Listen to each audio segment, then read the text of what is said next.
सतनाम जोहार सत श्री अकाल वाहेगुरु जी का खालसा वाहेगुरु जी के फतेह। भाई साहब मानवता चैनल देख सुन रहे सभी दर्शकों का बहुत बहुत स्वागत। मैं जगदीश सतनामी।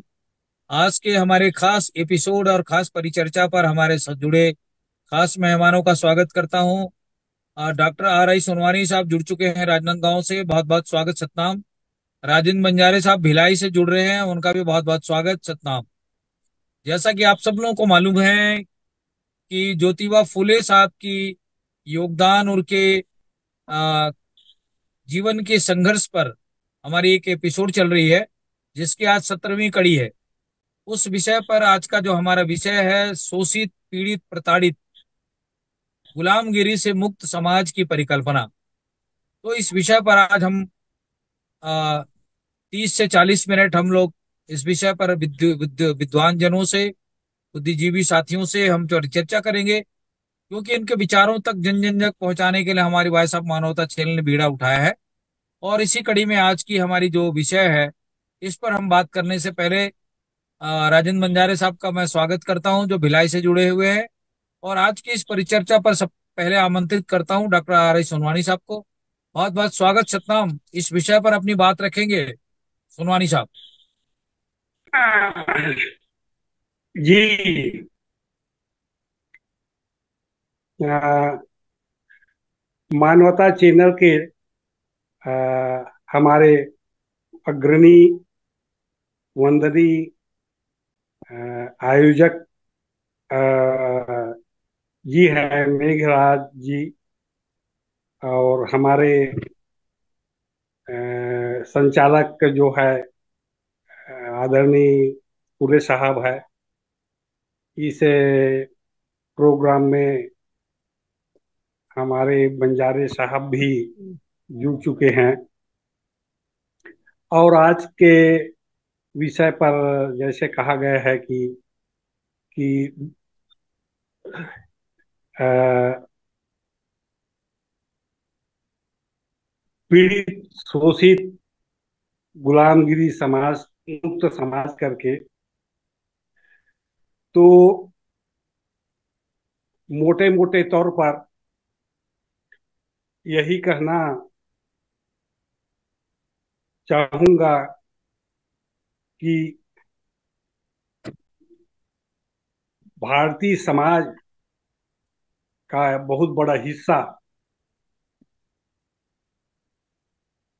जो है, इस समाज भारतीय समाज के निर्माण के बाद ही तमाम प्रकार के अधिकारों से, सुविधाओं से, विकास के तमाम पाबंदियों के कारण जो है पिछड़ गया, शोषित हो गया और पीड़ित समाज कहलाने लगा। ऐसे इस बिंदु पर और चर्चा कभी कभी हो चुकी है, इसलिए मैं मोटी मोटी बात को, मोटी लाइन को कहते हुए आगे बढ़ूंगा। भारतीय समाज जो है वर्णवाद और जातिवाद में विखंडित होने के पश्चात भारतीय समाज का एक बहुत बड़ा भाग, हिस्सा, वो पीड़ित समाज, प्रताड़ित समाज, या दूसरे शब्द में कहा जाए ये गुलाम करने वाला समाज कहलाया जाने लगा। और सदियों तक इसी तरह गुलामगिरी करते हुए उच्च वर्णीय लोगों की खुशामद, सेवा और उनकी हर एक इशारों पर चलते हुए समाज जो है अपने श्वसन श्वास को थाम के थामे रखा, आगे बढ़ा है। परंतु हम देखें कि भारतीय समाज में जो असंतुलन, असमानता, चाहे किसी भी क्षेत्र की असमानता हो, चाहे आर्थिक असमानता हो, सामाजिक असमानता, राजनीतिक असमानता, जितने भी प्रकार की असमानता है, शैक्षिक असमानता, तमाम प्रकार के सारे असमानता जो है निम्न वर्गीय समाज के लोगों पर ही वो छा गया। और धीरे धीरे जब समाज हकलाते हुए, लड़खड़ाते हुए कुछ आगे बढ़ा, तो आधुनिक युग के प्रारंभ में भारतीय समाज में कुछ ऐसे महापुरुषों का अभ्युदय हुआ, कुछ ऐसे संत जनों का उदय हुआ जिन्होंने इस तरह के पीड़ित शोषित समाज को एक नई दिशा देकर नई दशा में पहुंचाने का काम किया, जिसमें आता है प्रमुखता से महात्मा ज्योति फुले का नाम। इन्होंने तत्कालीन समाज के हालात को देखकर, जानकर, समझकर और सामाजिक हालात को नहीं, हर एक परिस्थिति का अवलोकन करके, बड़ी गंभीरता से अध्ययन करके तत्कालीन जो निम्न वर्गीय समाज है उस समाज को शोषण से मुक्त करने का,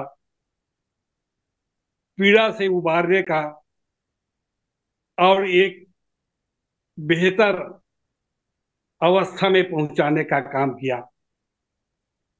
जी। और इस काम के लिए उन्होंने जीवन भर संघर्ष किया। उनके संघर्ष की गाथा को हम कितना भी याद करें, स्मरण करें, तो भी कम होगा। उसका बखान करना बहुत ही कठिन काम है, मुश्किल काम है। परंतु मैं ये कहना चाहूंगा कि ज्योति फुले साहब ने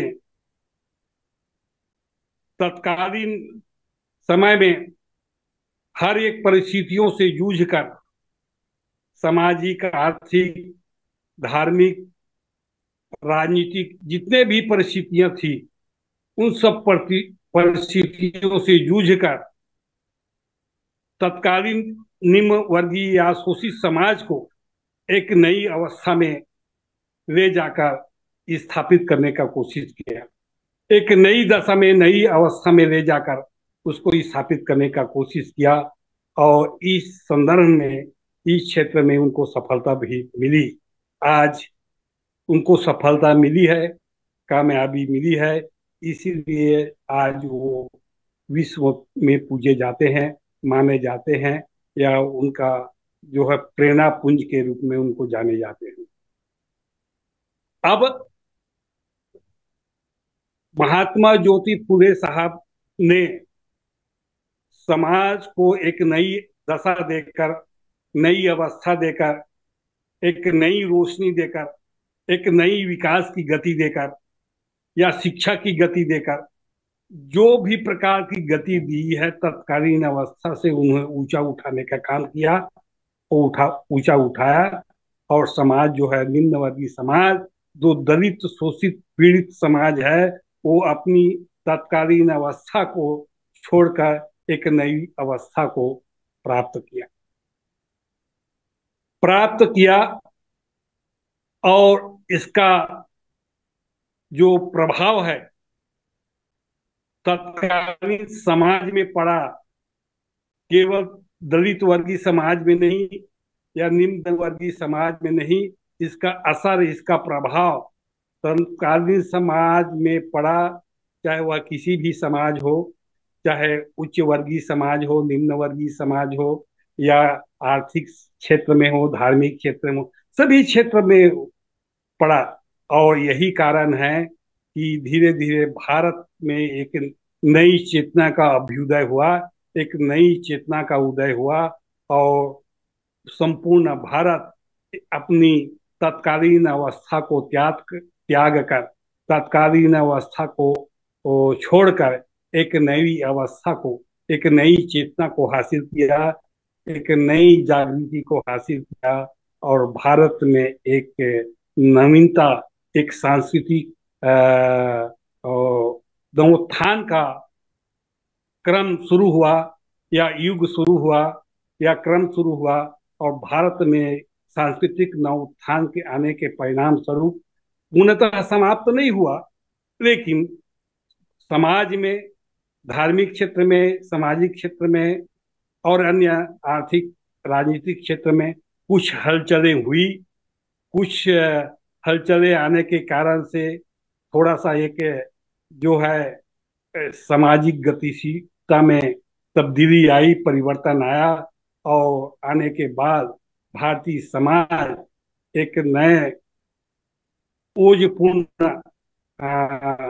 स्थिति को लेकर, ताकत को लेकर, या एक शक्ति को प्राप्त कर एक नई गति अर्जित करके जो है आगे बढ़ने का कोशिश किया। यहाँ पर मैं थोड़ी सी बात हटकर करना चाहूंगा। शायद यह जी बात पसंद आएगा, जी क्योंकि जी मैं समसामयिक बातों पर टिप्पणी करता हूँ। मैं ज्वलंत समस्या पर या पॉइंट पर टिप्पणी करता हूँ। आज हमारे समाज के संतों, महात्माओं ने और बड़े बड़े राजनीतिज्ञों ने, बड़े बड़े समाधान के जो तत्व सुझाए गए थे, समाधान के उपाय बताए गए थे, ये सब आज के समय में धरा के धरा रह गया, और ये धरा का धरा रह जा रहा है। जो आज 21वीं सदी में जिस भारत की कल्पना किए हैं, वो कल्पना धराशायी होते जा रहा है। धराशायी इस मायने में हो रहा है कि जो जितने भी मानवीय मूल्य स्थापित किए हैं उस जमाने से लेकर आज तक, वो मानवीय मूल्य धीरे धीरे खत्म हो रहा है। खत्म करने के लिए कई जो इकाइयां काम कर रही है, और इसलिए मैं यहाँ पर कहना चाहूंगा, हमारे तत्कालीन प्रधानमंत्री नरेंद्र मोदी साहब ने आरएसएस में जो बेन था उसको हटा दिया, और जी शासकीय कर्मचारियों को आरएसएस में सम्मिलित होने के लिए इजाजत दे दिया। अब जो संगठन कभी कभी अपना रूप रंग को बदलता है, जिस तरह से जो है वो घोड़ा कराया सांप जैसे अपने रंग और रूप को बदलता है, कभी फुफकारता है, कभी डरता है, कभी डराता है, और कभी आघात प्रतिघात करता है। ऐसे रंग रूप बदलने वाले यदि संगठन हैं, तो ऐसे संगठन से क्या भारतीय समाज, भारतीय लोगों के कल्याण, भारतीय राष्ट्र की जो है वो बहुमुखी विकास, या विश्व में भारतीय राष्ट्र की जो प्रतिष्ठा है, जो भारतीय राष्ट्र की जो गुरुता है, वो कायम रह पाएगा, या कायम रखने का ये बढ़ा पाएंगे, या क्या कायम रख पाएंगे? ये जो है एक सवालिया निशान प्रश्न उठ रहा है। ये जी सवालिया निशान प्रश्न उठ रहा है।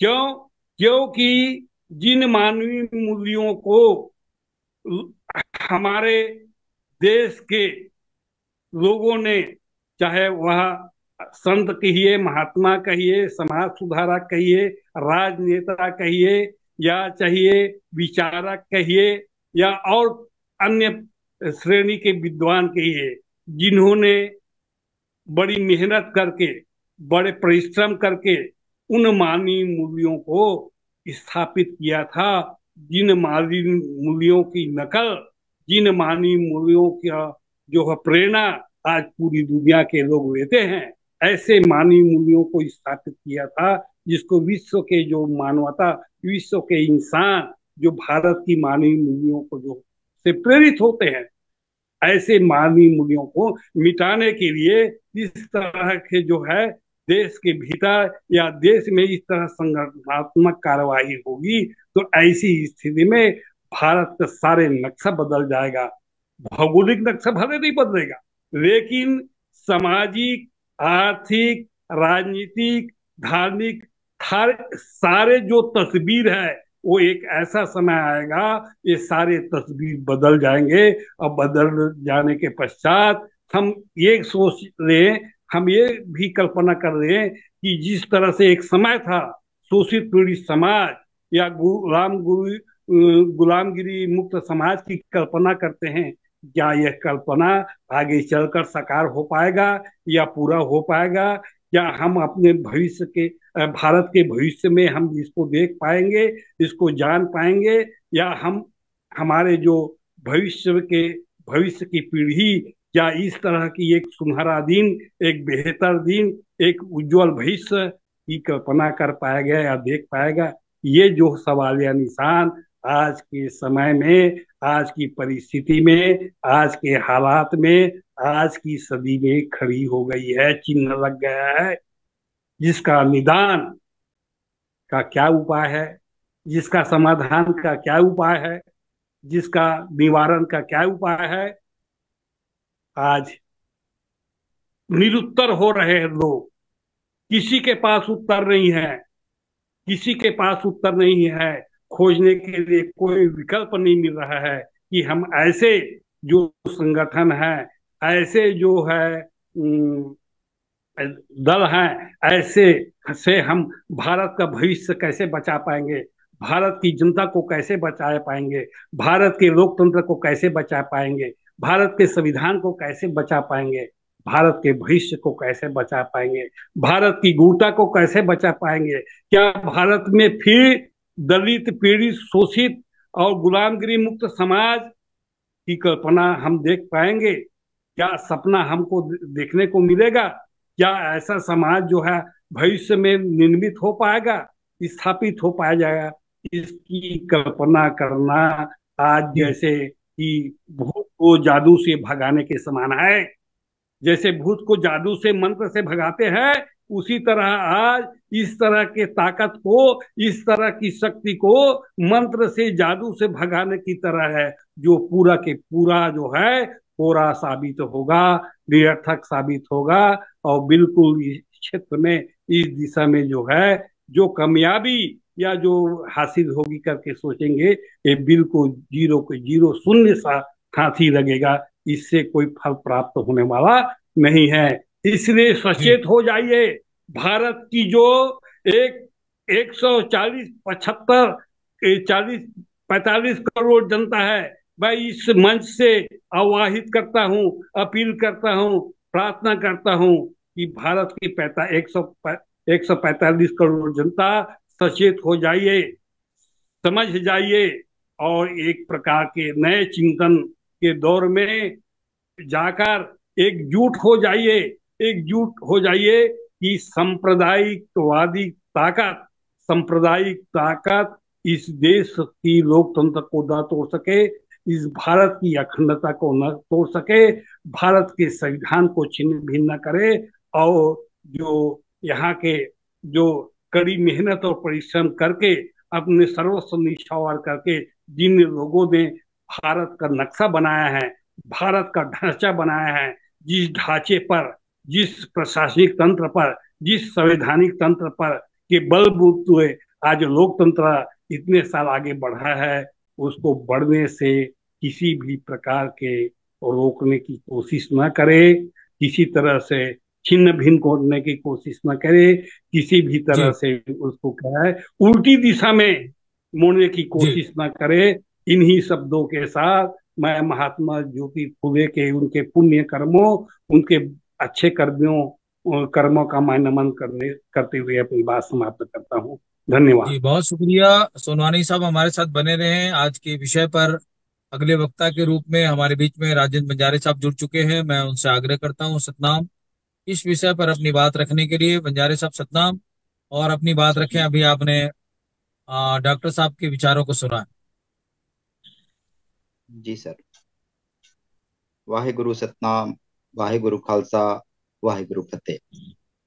वॉइस ऑफ मानवता चैनल के कृपाल मेघराज जी साहब, कृपाल सिंह साहब एवं छत्तीसगढ़ में कुर्रे साहब, हमारे डॉक्टर साहब, जो हमारे अ, महापुरुष की बातों को अपने सरल शब्दों से लोगों तक पहुंचाने का काम करते हैं।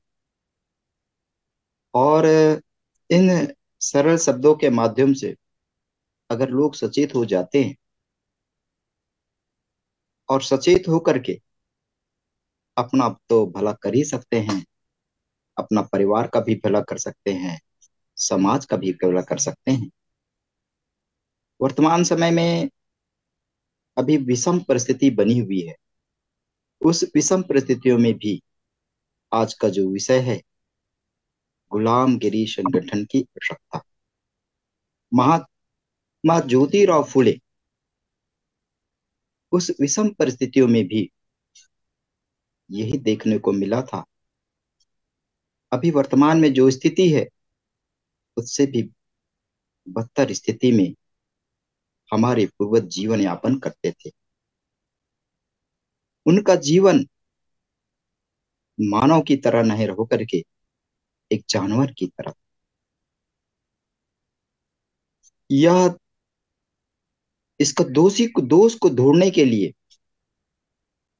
एक कुछ ही वर्ग के लोग थे जो सबसे ज्यादा शिक्षित होकर के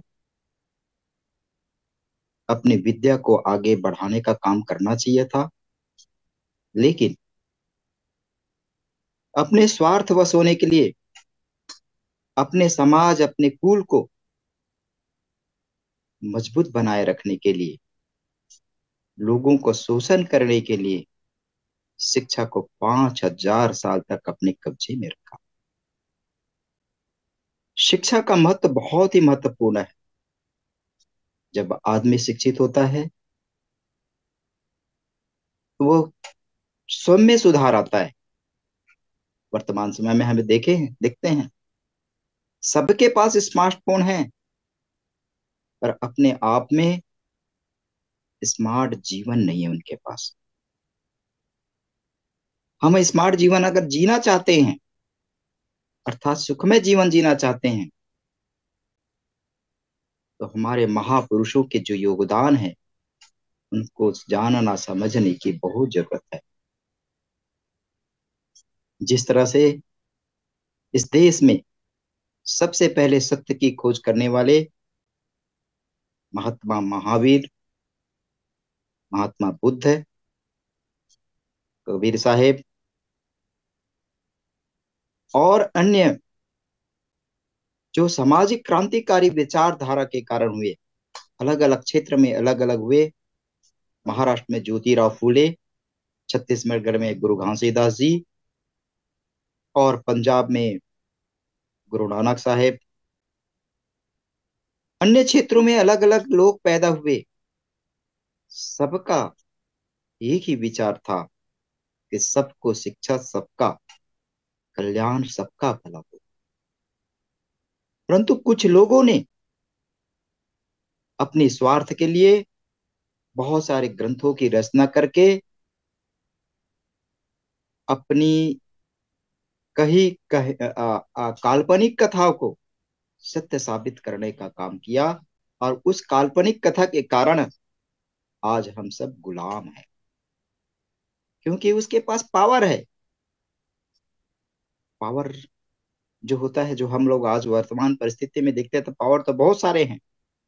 सबसे ज्यादा महत्वपूर्ण पावर है शासन करने की पावर। वर्तमान में हम उसको कहते हैं राजनीतिक पावर। जिसकी राजनीतिक पावर अर्थात राजा होगा, वो सभी तरह की पावर को प्राप्त कर सकता है। हमारे ये बहुजन समाज को के भी पास पावर ही नहीं है। आज तक देख लो, कुछ ही लोगों को छोड़ करके हमारे मंत्री भी उनके ही गुण गाने लग जाते हैं, क्योंकि उनके द्वारा चुन के गए रहते हैं।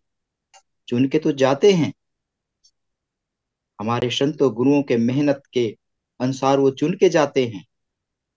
उनकी विचारधारा, उनकी बनाई हुई संवैधानिक अधिकार को प्राप्त करके जाते हैं, लेकिन जिस जगह से वो चुन के जानते हैं, अपने भूल जाते हैं कि वह मेरा घर नहीं है, वह मेरा परिवार नहीं है। अपने खुद के फायदे के लिए, अपने परिवार के फायदे के लिए, या एक कह सकते हैं कि अपने आप में दिखावटी स्मार्टनेस पैदा करने के लिए। परंतु क्या होता है, बगीचे में अगर एक ही फूल रहेंगे, बाकी पत्तियां पत्तियां रहेगी या ठूट ठूट रहेगा, वह बगीचा बगीचा या बाग नहीं कहा जा सकता। तरह तरह के फूल रहे और उनकी खुशबू हमेशा बिखरती रहे। परंतु हमारे समाज के लोग खुशबू उनकी खुशबू वो अपने परिवार तक ही बिखेर पाते हैं, समाज तक नहीं बिखेर पाते हैं। या तो हम लोग इन महापुरुषों को जानने की कोशिश ही नहीं किए, न समझने की कोशिश नहीं की है, जो अपने आप में अपना पूरा जीवन समाज के प्रति निछावर कर दिया। महात्मा बुद्ध ने अपना जीवन राजा होने के बावजूद भी, राजा का लड़का होने के बावजूद भी सभी चीज को सर्वस्व त्याग कर दिया, सत्य की खोज पे निकल गए। और उस रास्ते में अगर चलेंगे तो मानव का जीवन कल्याण हो जाए, सुख में हो जाएगा। इसी तरह से महात्मा ज्योतिराव फूले ने उस समय स्थिति में देखा, अंग्रेजों को शासन था, उस वर्ण व्यवस्था, जाति व्यवस्था, धार्मिक व्यवस्था, सांस्कृतिक व्यवस्था कुछ ही लोगों के हाथ में थी, कुछ ही समाजों के हाथ में थी। तो जैसा कहते थे वह बाकी लोगों को उसमें हाँ में हाँ मिला करके उस तरह से चलने के लिए मजबूर होना पड़ा। इसी को भाप करके, इसको समझ करके, सूझबूझ के साथ महात्मा ज्योतिराव फुले ने अपने आम में एक गुलामगिरी पुस्तक का वर्णन किया, ये लेख लिखा कि लोगों तक पहुंचे और उसकी समझ बढ़ी। इसका मुख्य उद्देश्य है, गुलामगिरी का मुख्य उद्देश्य है कि प्रत्येक व्यक्ति को शिक्षा प्राप्त करें। जब तक शिक्षा नहीं प्राप्त करेगा तो कोई भी शक्ति प्राप्त नहीं कर सकता है। इसलिए बोलते हैं, शिक्षा बिना मति गई, मति बिना बुद्धि गई, बुद्धि बिना धन गई, और धन बिना यश गई। तो ये महात्मा ज्योतिराव फुले की अथक परिश्रम करके उसने इतना बड़ा अपने आप में उनका योगदान है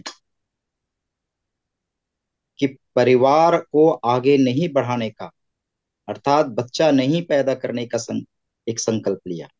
अगर वो बच्चे अगर पैदा कर लेते तो वो क्या होता कि समाज में अपने काम को इतने दृढ़ता के साथ तो नहीं कर पाते। बोलते हैं उसको माया मोह में फंस जाते, लालच में फंस जाते। बल्कि इसने दिखाया कि हम अपने दूसरे बच्चे को, अनाथ बच्चे को, अपने बच्चे की उसको दिया और उस तरह से उसको डॉक्टर बना करके जन सेवा करने का काम किया। और दोनों पति पत्नी और लड़के ने मिलकर के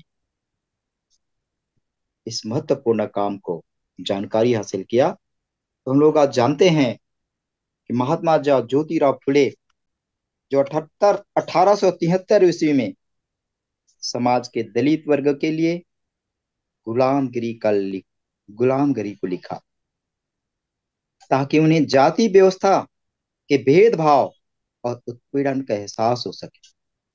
जाति व्यवस्था कैसी थी? जाति व्यवस्था को जानने के लिए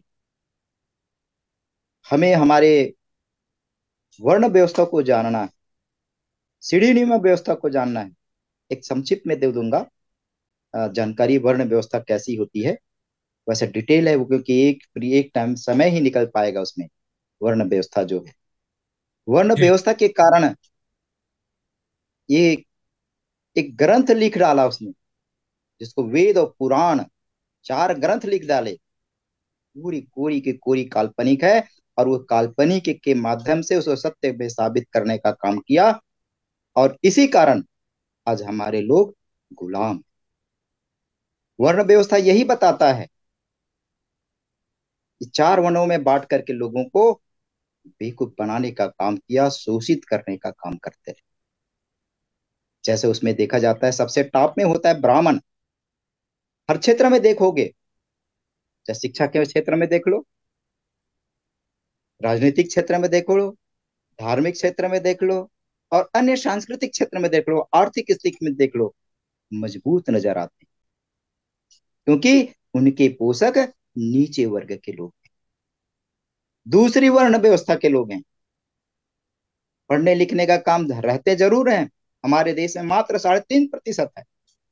उसमें 100% लोग पढ़े लिखे पाएंगे, और सभी जो व्यवस्था में उनके साथ लगे हुए हैं, वो दूसरे को नहीं भला कर सकते। वो उसी तरह से ये जो राजपूत है, राजपूत जिसको बोलते हैं, उनकी व्यवस्था है, वो ब्राह्मणों को आगे बढ़ाने का काम करते हैं, अपने गुरु मानते हैं। और खेती किसानी से लेकर के जो जहां से लड़ाई जो होता है, हमारे सैनिकों में भर्ती होने का काम इन्हीं लोगों ने किया। आज हम लोग छुटपुट बड़ी मुश्किल से पहुंच रहे हैं। जब पहुंच रहे हैं तो इन लोगों ने एक षड्यंत्र रचा, क्योंकि उसकी हत्या मतलब उसकी देश सेवा करते करते अगर शहीद हो जाते हैं तो उनकी पूरी फैसिलिटी थी। आज हमारे लोग जाने लग गए, तो अग्निवीर चालू कर दिया, 5 साल करो, कुछ पैसा मिलेगा, पूरी फैसिलिटी नहीं मिल पाएगी। तो ऐसा शोषण अभी भी जारी है। तीसरी जो व्यवस्था आती है, वो बनिया जिसको बोलते हैं, वो व्यवस्था होने के कारण धंधे में मड़वाड़ी और जितने बड़े बड़े उद्योगपति हैं, ये बनिया लोगों के हाथों में। कुछ राजपूत भी रखे हैं, कुछ बनिया लोग, पर सबसे ज्यादा जो बिजनेस करने का काम, धंधा करने का काम इन्हीं लोग है। तो उनकी संख्या तो 3.5% थे, इनकी संख्या जो है, बनिया लोग की संख्या 6%, और वो जो लोग थे 5.5%। ये 5% इस तरह से मिल करके हमारे देश की बड़े बड़े उद्योगपति सब बड़े बड़े हैं, धनाढ़ लोग हैं। हमारे लोग छोटे छोटे पान ठेला लगते हैं अब के जीविका चलाने के लिए। इनके पास फैक्ट्रियां हैं, इनके पास सब कुछ। देश की आर्थिक व्यवस्था को मजबूत, हम बात करते हैं आर्थिक व्यवस्था, तो इन्हीं लोग मजबूत होते हैं। हमारी सरकार को जो अपनी तरह चलाने का काम करते हैं, उसको चंदा दे करके, पैसे दे करके सरकार को खरीद लेते हैं, एक तरह से कह सकते हैं। तो इस व्यवस्था के तहत बाकी जो व्यवस्था है, ये दोनों व्यवस्था ब्राह्मणों को टिका के रखने का काम करते हैं।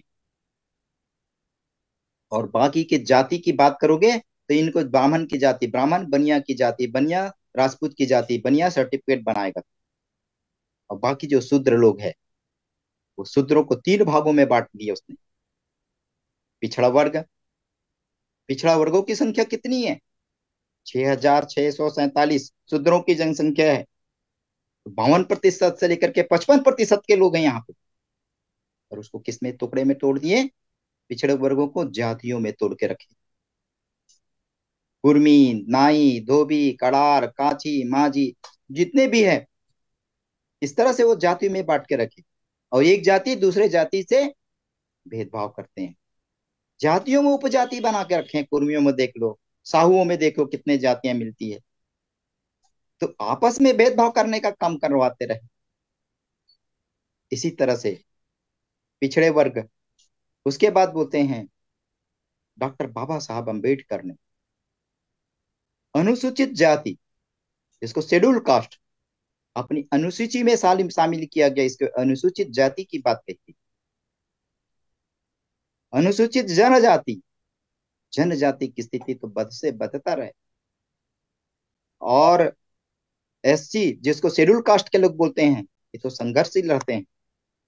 पर अनुसूचित जनजाति के लोग, वो ना कभी संघर्ष किए हैं ना कभी करेंगे। वो इसलिए नहीं करते हैं कि इनकी हिस्ट्री अलग है, अकेलेपन रहने की प्रवृत्ति है, क्योंकि ये भी उस गुलाम के दायरे से पूरी तरह से छूट नहीं पाए। और हमारे लोग भी इतने महापुरुषों के रहन सहन और विचारों को लोग नहीं समझ पाए। हम लोग ना महात्मा ज्योतिराव फुले को नहीं समझ पाए, ना डॉक्टर बाबा साहब अम्बेडकर को नहीं समझ पाए। इसलिए तो आज हमारी राजनीतिक स्थिति इस स्थिति में चली गई, और हम कहते हैं कि अपना विकास कर लेंगे। हम कभी भी कदापि इस बार, जब तक हमारे लोग वहां पे नहीं पहुंचेंगे, उस पद तक नहीं पहुंचेंगे, प्रधानमंत्री, मंत्री और उनके जो लोग हैं शासन प्रशासन में हमारी भागीदारी नहीं होगी, तब तक हमारी स्थिति ऐसे ही बने रहेगी। तो उसी कड़ी में तो ये व्यवस्था को बनाए रखने का काम ये करते हैं। जाति को बनाए रखना इनका काम है, धर्म को बनाए रखना काम है। वर्तमान समय में हमें देखने को मिला है, उत्तर प्रदेश की सरकारों ने एक मुस्लिम तो बहाना है, एक्चुअल में यहाँ के मूल निवासी जो है शेड्यूल कास्ट और शेड्यूल ट्राइब को, उनको बाहर करना है।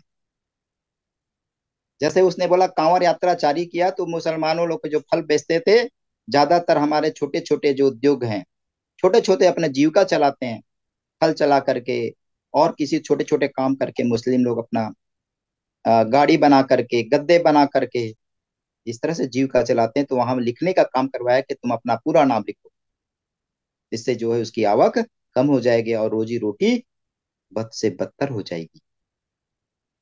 तो वहां पर कुछ समाज के लोगों ने भी ट्वीट करके और कस करके बहुत कुछ किया, परंतु कुछ हमारे और लोग हैं पश्चिम बंगाल से और इधर से, उसने अपना सुप्रीम कोर्ट तक चला गया, और सुप्रीम कोर्ट होने के कारण उसको हटाना पड़ा।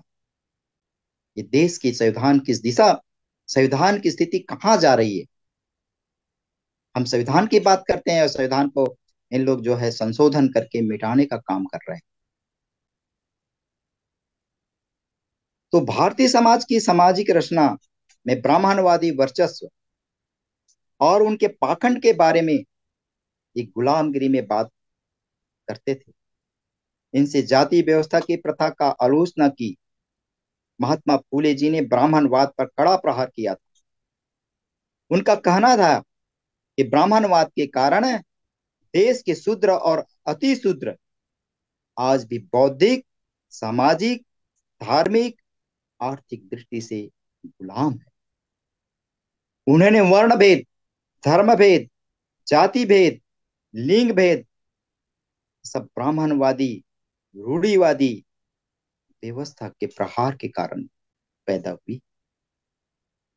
समाज में आर्थिक संस्कृति द्वारा संचालित होना है। धर्म उन ग्रंथों से चलता है जो अंधविश्वास और भेदभाव की वैधता ठहराता है। इन सबसे निपटने के लिए महात्मा ज्योतिराव फुले ने कहा कि शिक्षा एकमात्र सशक्त हथियार है।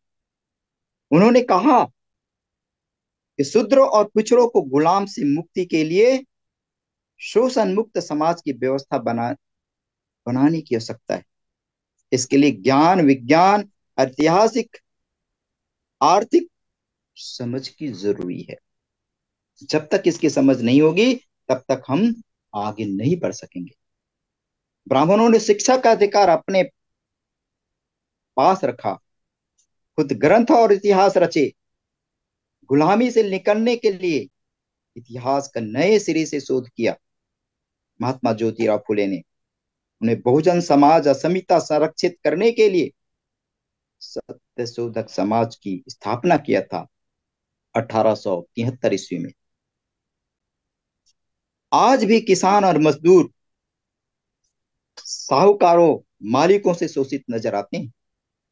आज भी शिक्षा व्यवस्था, अर्थव्यवस्था, न्याय व्यवस्था, दलितों का प्रतिनिधित्व कम या नहीं के बराबर है। इसके कारण लगातार अर्थव्यवस्था में पूंजीपतिवादी ताकतें मजबूर होती जा रही है। जंगल जमीन से आदिवासियों को बेदखल किया जा रहा है। श्रमिक कानून श्रमिक हितों के खिलाफ होते जा रही है। ऐसे में आज भी इन शोषणकारी नियमों के खिलाफ मजबूत आवाज की आवश्यकता है। और वो मजबूत जी आवाज हम तब कर सकते हैं जब हम एक संगठन हो जाए, संगठित हो जाए, अपनी विचारधारा एक हो जाए। आज देख जी लीजिएगा, आज हमारे छत्तीसगढ़ में बलौदा बाजार कांड आई। हमारे जो निर्दोष लोग अंदर होते जा रहे हैं। जिस दिन सतनामी समाज इतना ही बोल दे कि हमारे लोगों को छोड़ दिया जाए, नहीं तो हम पूरा धर्म परिवर्तन कर लेंगे, इतना ही मीडिया के पास दे दिया जाए, सरकार मजबूर होकर के हिंदू धर्म छोड़ देंगे, इतना ही लिखा दे, समाज एकजुट होकर के, कैसे हमारे लोग नहीं छूटेंगे? पर हमारे गुरुओं लोग उसी धर्म के पीछे भागे पड़े हुए हैं।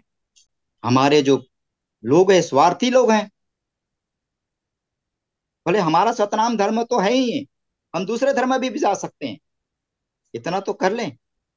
पर हमारे लोग, मैं यही बोला, हम सतनाम धर्म है, मान्यता तो मिली जी नहीं है। जी इस तरह से सर, ये स्थिति जो है, हम जब जानते हैं तो बहुत ही हम सबको दुख लगता है। तो हमें जी महापुरुष को जानने का काम करने का काम हमें करता रहना है। इतना कहकर मैं अपनी वाणी को विराम करता हूँ। साहिब जी सतनाम, बहुत वाहिगुरु शुक्रिया सतनाम। जी। राजेंद्र बंजारे साहब, आज के विषय पर आपने विस्तार से बातें कहने की कोशिश की है। बहुत बहुत शुक्रिया हमारे साथ। हमारा समय भी समाप्त हो चुका है और डॉक्टर आर आई सोनवानी साहब से मैं चाहूंगा कि संक्षिप्त में 1 मिनट में अपनी बात खत्म करें और सारांश में आज के इस विषय पर विस्तार से बातें हो चुकी है। हमारा समय भी आगे और विस्तार से बातें करने का समय नहीं है, तो मैं सोनवानी साहब से चाहूंगा कि संक्षिप्त में अपनी बात करें, सारांश में, फिर कार्यक्रम को समाप्त करेंगे। जी जी, सोनवानी साहब। मैं अपनी अंतिम उद्बोधन में यही कहना चाहूंगा, जो धर्म, जो परंपरा, जो संस्कृति, जो सनातन आपको गुलाम बनाता है, तो आप उसको मानना छोड़ दें। 21 तारीख को 21 तारीख को 21 जुलाई को पूरे देश भर में मनाए हैं गुरु पूर्णिमा। और इसमें जो व्यक्ति गुरु पूर्णिमा से, समाज की बात छोड़ दीजिए, कोई लेना देना नहीं है, बड़े बड़े शास्त्रों की पूजा अर्चना, बड़े बड़े मंदिरों में जाकर पूजा अर्चना करके गुरु पर्व बनाए हैं। इसी जी तरह इसी तरह आने दीजिए। और अभी सावन का महीना चल रहा है? जिनका सावन सोमवार से कोई लेना देना नहीं है, ऐसे परंपरा जो आपको शोषित करके रखता है, ऐसी मान्यता जो आपको धार्मिक दृष्टिकोण से पंगु बनाता है, गुलाम बनाता है, और जिसको नहीं मानना चाहिए, जिसका पालन नहीं करना चाहिए, वही लोग सावन सोमवार व्रत रखेंगे, शंकर जी के मंदिर जाएंगे, घंटा बजाएंगे, पूजा करेंगे, श्रीफल और नारियल चढ़ाएंगे। कौन बोलता है आपको जाने के लिए? अब मत जाओ ना। वो परंपरा, वो धार्मिकता आपके जीवन से संबंधित नहीं है, आपसे कोई लेना देना नहीं है। क्यों जाते हो? क्यों सावन सोमवार रहते हो? क्यों मंदिर पूजा पाठ करने जाते हो? क्यों व्रत उपासना जी सोनवानी साहब, आज का परिचर्चा पर हमारा समय यहीं समाप्त होता है। मैं आज के इस कार्यक्रम के लिए आप सब लोगों का मैं धन्यवाद करता हूँ डॉक्टर सोनवानी साहब का, राजेंद्र बंजारे साहब का, और आज के इस कार्यक्रम के प्रायोजक मेघराज सिंह का मैं बहुत बहुत धन्यवाद करता हूँ। मैं अ, लास्ट मैं लास्ट एक वाक्य बोलना चाहता हूँ। जी हमारे जीवन से जो बातें अवांछनीय है, उन अवांछनीय बातों को मानना या उसका पालन करना बंद कर दो। धीरे जी धीरे हमारी जो अंधविश्वास छटते जाएगा, अपने आप छटते जाएगा। जो हमारे जीवन से संबंधित नहीं है, हमारे लिए अवांछनीय है, ऐसे बातों को छोड़ दीजिए। आप जी छोड़ते ही जाएंगे, धीरे धीरे आपके जी, जीवन से आपकी अंधविश्वास। जी आपकी आपकी बातें हमारे लोगों तक समझ में आ गई है सर। ज्यादा विस्तार से बातें करने की अब हाँ, समय हमें इसलिए इजाजत कहूँ, नहीं देता। जी हाँ, वो अवांछनीय बात बंद कर दो। आपके जीवन से जी अंधविश्वास जो है खत्म हो जाएगा।